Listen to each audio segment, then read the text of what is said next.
Olá, meus irmãos, tudo bem? Meu nome é Daniele Furtado, sou integrante do Ministério Tropa de Elite de Jesus e faço parte do Ministério Techuvá, do braço ministerial do Techuvá, onde nós incentivamos um caminho às Escrituras, E nós estamos finalizando, então, a carta aos Colossenses, estamos no capítulo 4, e eu vou estar orando com vocês em agradecimento ao Senhor, e vou deixar aqui as minhas considerações a respeito dessa finalização aí da carta aos Colossenses, amém, meus irmãos? Pai, obrigada, Senhor, obrigada, Espírito Santo, por cada revelação, obrigada pela permissão, pela oportunidade de lermos as Escrituras, de nos voltarmos para Ti, papai. Eu te louvo, eu te agradeço por cada ensino através desta carta, e eu oro em nome de Jesus que os meus irmãos e as minhas irmãs de fé que forem assistir esse vídeo, Pai, sejam edificados por Ti, Senhor, em nome de Jesus. Amém. Amém. Glória a Deus, então. Então, meus irmãos, na carta aos Colossenses, no capítulo 4, nós vemos aí do versículo 1 ao versículo 4, o apóstolo Paulo ele dando algumas orientações, fazendo alguns pedidos. Nós vemos que Paulo, já no primeiro versículo, ele diz para os irmãos, de Colossos, da igreja, que se dedicassem à oração, porque muitas barreiras, muitas portas, muitas coisas só serão vencidas através da oração. E Paulo está dando essa orientação para que eles estivessem também orando em todo o tempo, que eles estivessem em alerta, vigilantes, sóbrios em oração, mas que também estivessem agradecidos, que as suas orações também fossem de agradecimento.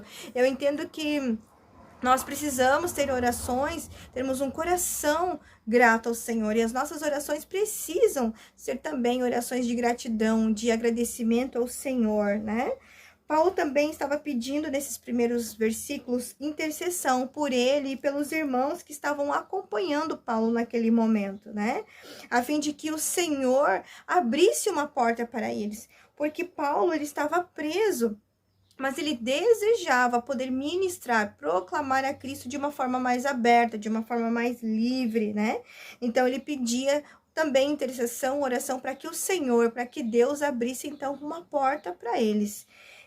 Do versículo 5 ao verso 7, nós vemos o apóstolo Paulo nos dando uma orientação para sermos prudentes, sermos agradáveis na maneira de falar com os irmãos que ainda não estão dentro do corpo de Cristo, que ainda não conseguem compreender algumas coisas acerca do evangelho. Até mesmo uma indicação no livro de Marcos, no capítulo 4, versículo 12, nos fala a respeito disso. Fala que alguns irmãos, eles não vão ter tendo discernimento de algumas coisas, que eles vão ver, mas não vão perceber, eles vão ouvir, mas não vão entender. Então, Paulo ele nos orienta a termos esse cuidado na hora de falar, na hora de explicar as coisas, porque alguns correm pode ocorrer desses irmãos não entenderem, não conseguirem compreender alguns mistérios, algumas coisas espirituais relacionadas a Cristo, Também, Paulo está falando para que nenhuma oportunidade fosse desperdiçada de levar a palavra, de proclamar a Cristo, que nada fosse desperdiçado. Paulo ele estava instruindo, ensinando a falarmos de forma agradável, de sermos cordiais e não perdesse, então, nenhuma oportunidade de proclamar a Cristo. E também estava falando para não perdermos nenhuma oportunidade de sermos como sal, E eu entendo aqui que a gente não perca nenhuma oportunidade de gerar sede, curiosidade, Que a nossa vida ao falar de Cristo, a nossa maneira ao falar venha gerar sede em outras pessoas, para que outras pessoas tenham interesse em saber mais e que a gente também possa ter a capacidade de responder, as dúvidas, as questões aí dos nossos irmãos de fé. No verso 7, nós vemos o Paulo ele indo, então, para a finalização dessa carta, onde ele fala muito bem de alguns irmãos aqui. E ele começa falando bem de Tíquico, que o acompanhava. Paulo diz que ele amava esse irmão, também coloca ele como um ministro fiel e cooperador do Senhor. Glória a Deus pela vida deste homem. Paulo também estava enviando junto com Tíquico um homem chamado Onésimo, E ele fala que Onésimo, ele era de Colossos, e ele estava enviando esses dois irmãos, então, para dar notícias, né, acerca de Paulo, acerca da movimentação, das coisas que estavam acontecendo daquela maneira, e como eles eram homens muito próximos, eles estavam muito próximos de Paulo naquele momento, certamente eles levariam informações verdadeiras e estariam confortando o coração dos irmãos da igreja em Colossos. Algo também que eu gostaria de deixar aqui neste vídeo, um incentivo também é a carta de Filemon, porque Onésimo, ele foi um homem, ele era escravo, né? Fugiu do seu senhor, mas ele encontra Paulo na sua jornada. E ele se converte, se torna cristão, e Paulo amava muito este homem, né? Então, isso está descrito na carta de Filemon. Então, quem tiver a oportunidade de ler, né, fica a indicação. No verso 10, Paulo ele fala, né, que ele estava preso em Roma, provavelmente em Cesareia, e Paulo ele pede também para... Paulo, então, ele fala, né, ele diz que esses irmãos estavam sendo enviados para fortalecer, então, a fé dos irmãos. Paulo ele estava preso, e nós podemos ver, então, também, nesta carta, nessa finalização, o cuidado de Paulo de falar daqueles que acompanhavam ele, né, no decorrer dessa trajetória, incluindo na prisão, no tempo de prisão. Ele cita as saudações dos irmãos que estavam com ele nessa carta, nessa finalização, incluindo aí Lucas, o médico. No verso 11, Paulo, ele mostra também a sua intimidade com o Senhor Jesus, porque ele fala, né, que Jesus, e ele cita Jesus, o justo, estava também mandando saudações à igreja de Colossos, né? Então, nós vemos aí essa proximidade do apóstolo Paulo com o Senhor Jesus. Também, Paulo, ele cita, né, os seus cooperadores em favor do reino de Deus. Eles acompanhavam Paulo, eles eram homens fiéis, ministros, né, eles eram homens que acompanhavam Paulo, ministros do evangelho, fiéis, né, a Paulo. Eles eram cooperadores em favor do reino de Deus. E Paulo, ele fala que esses homens, eles animavam ele a prosseguir, a continuar na sua caminhada. Nós vemos no verso 12 também, Paulo falando de Epáfras, e ele o reconhece como um servo de Cristo Jesus, né? E ele fala, então, de que este homem, ele era um homem, um intercessor, né? Ele batalhava em oração pela igreja de Colossos, e ele coloca este homem como um escravo de Cristo, servo, né? Quem é servo é escravo, um escravo de Cristo. Então, veja só a tamanha prontidão, entrega deste homem pela igreja do Senhor. E Paulo lhe dá testemunho desse homem. Ele fala que ele era testemunhava o quanto esse homem batalhava em oração por aquela igreja, né? Para que aquela igreja fosse uma igreja madura, uma igreja plena, uma igreja convicta, que se mantessem firmes na vontade do Senhor, totalmente na vontade do Senhor. Paulo, ele dá esse testemunho, ele fala que este homem, ele se esforçava muito pelos irmãos de fé, muito pelos cristãos, pelos irmãos que estavam na igreja, que estavam em Colosso.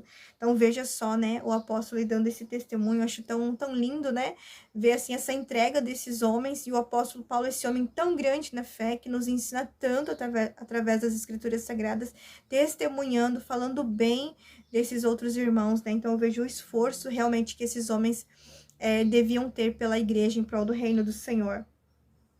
Também nós vemos Paulo falando também que Epáfras, ele não só orava pela igreja que estava em Colosso, mas também pelos irmãos que estavam em Laodiceia e Herápolis. Na finalização da carta, nós também vemos Paulo, ele enviando as saudações de Lucas, né? Que era um médico muito amado, né? O irmão de fé de Paulo, também de Demas. Paulo estava também saudando os irmãos de Laodiceia, da igreja, né? De Laodiceia.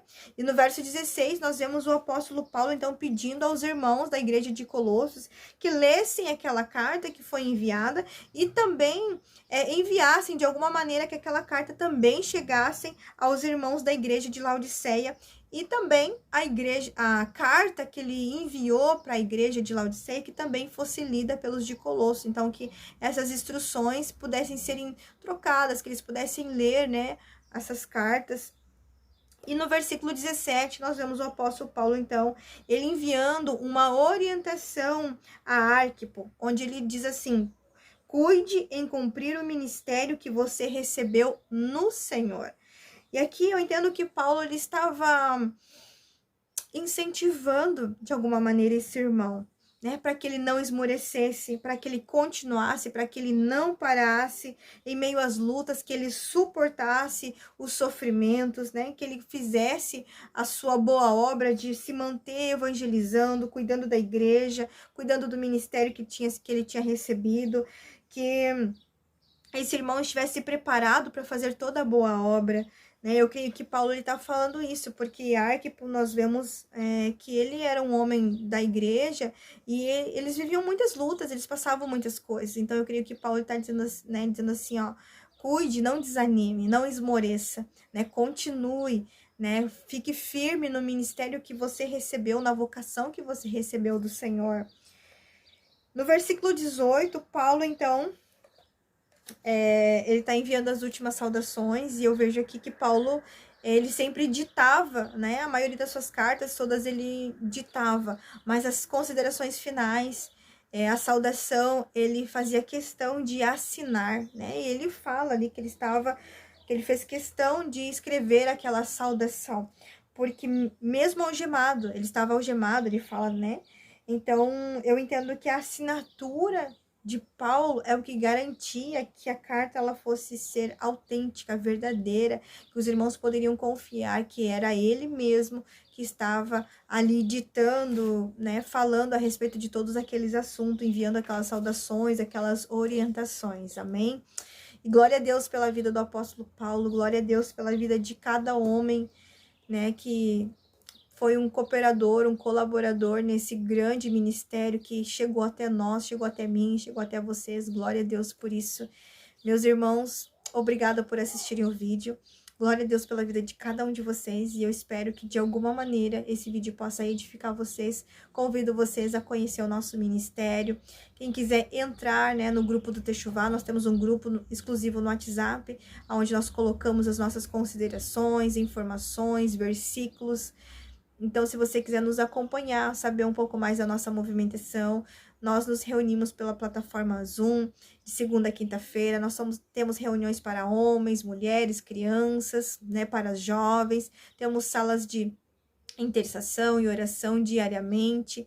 Então, fica ligadinho conosco, entra nas nossas redes sociais, manda um recadinho para nós, vai ser um prazer receber vocês e compartilhar, né, de toda essa movimentação, esse cuidado que os nossos pastores têm em prol da sã doutrina, né, de nós aprendermos e propagarmos aquilo que está na palavra do Senhor. Amém, meus irmãos, Deus abençoe vocês, em nome de Jesus.